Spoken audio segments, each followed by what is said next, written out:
Alright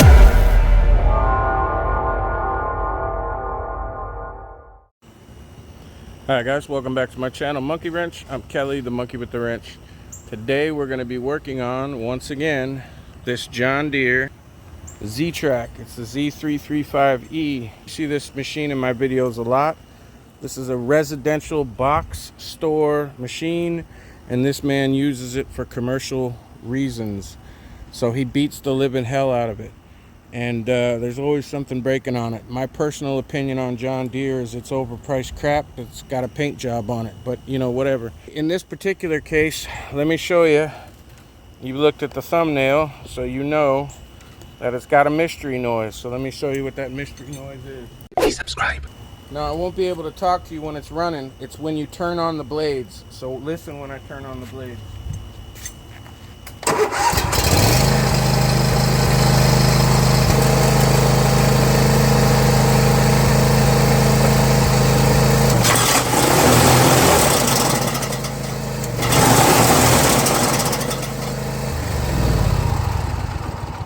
It's not supposed to sound like that. We got a busted spindle. So if you turn on your blades and you hear a clickety clank, it sounds like it's about to explode. Turn it off immediately. Let me show you what's going on.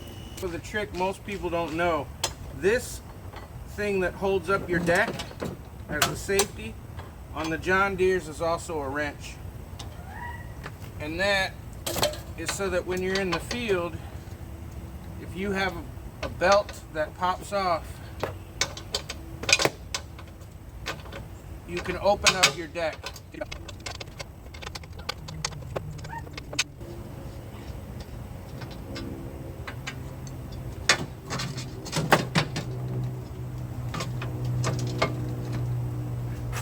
Now we're going to start by taking this cover off. It's only held on by one bolt. It's in a weird position. So if you open that cover and get the dirt out, right here might be two bolts. Right here is a nut on a bolt. Takes a 1/2-inch wrench.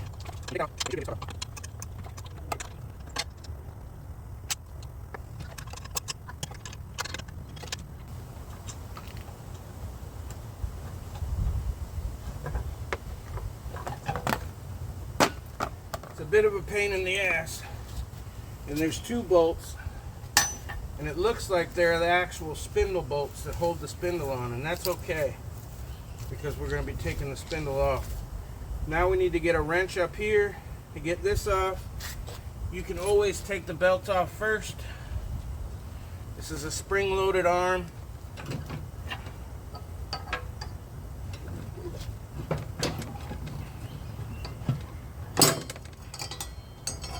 So take your belt off if you want to. This is a 15/16 on this particular machine.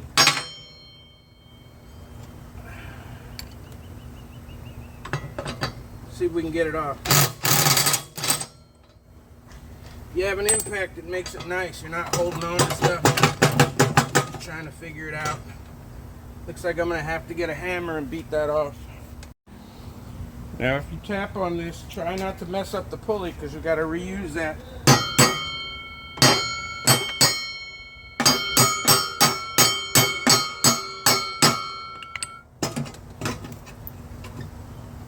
Doesn't look like it wants to come off.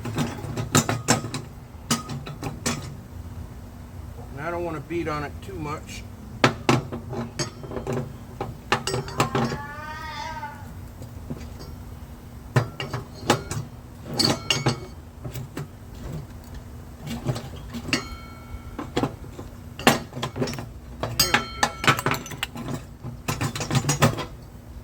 And then you got your pulley off. Now, there's a hex right here underneath of this threaded portion. The hex is what goes on there. It's in your pulley. That's what stops the pulley from spinning. So when you do put it on the new one, make sure that you line that up and it seats all the way down and it's not wobbling. If you don't have it on and you tighten it down, as soon as it starts vibrating and moving, it'll work itself around till it finds that groove, fall in, and then the whole thing will be wobbly.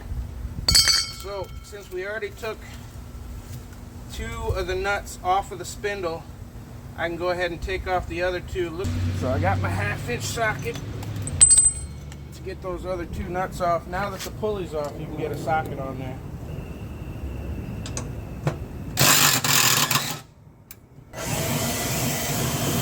Now I can raise the deck back up and get the spindle out.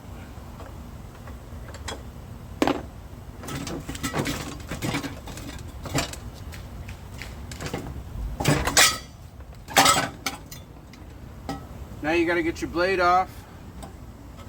An impact, that'll be easy. And as you can see, this thing is toast. I made a short because it was wobbling to show him that it was messed up. And you can see it just shattered everything out from inside. That's just toast. Get this blade off.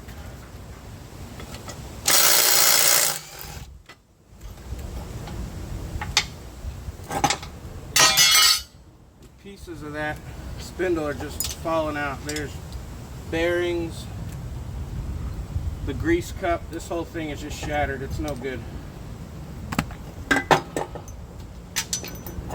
That's not supposed to happen. I warned him that he might have half an hour to an hour left before it was shattered, but he had to go to work and he didn't want to use this other machine. So that's just trash all the way. Here's the new one. Everything's good and tight. There's a rubber cap on your screw there. Let's take that off.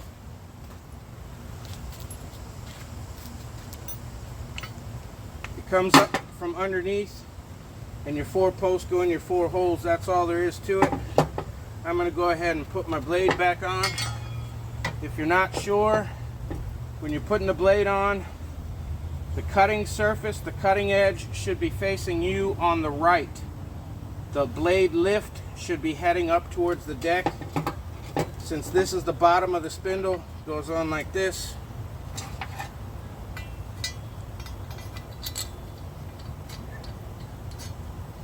And I know you're saying to yourself, why the hell are you putting the blade on before you put the spindle back? That's because I don't want to have to jack this mower up to put the blade on in a little while.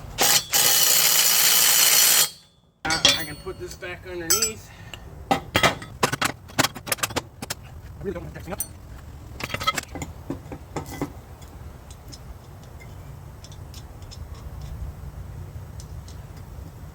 But remember, it's the back 2 nuts, not the front 2, because the front 2, I have to put my cover, my spring-loaded cover back on.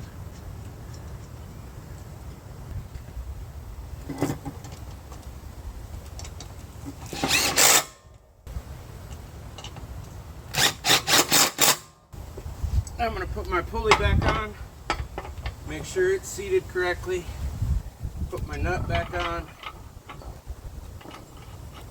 do it by hand.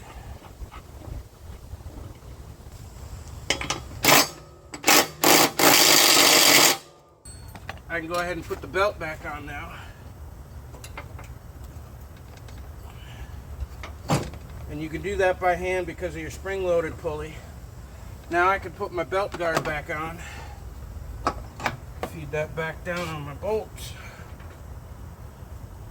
I'm going to tighten these nuts back up and I'll be right back with you.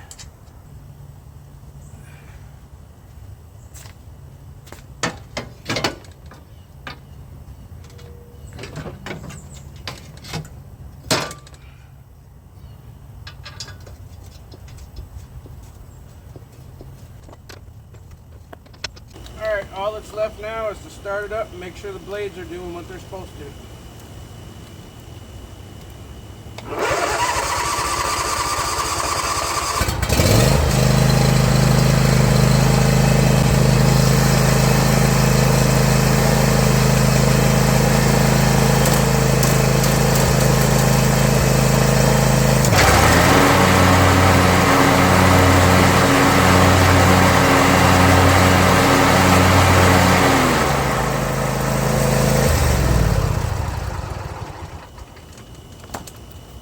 And that's how you change a spindle without having to remove the deck. Thanks for watching. Thanks for stopping by. Thanks for hitting the like button. It's somewhere between my chin and my balls, and I'll see you soon.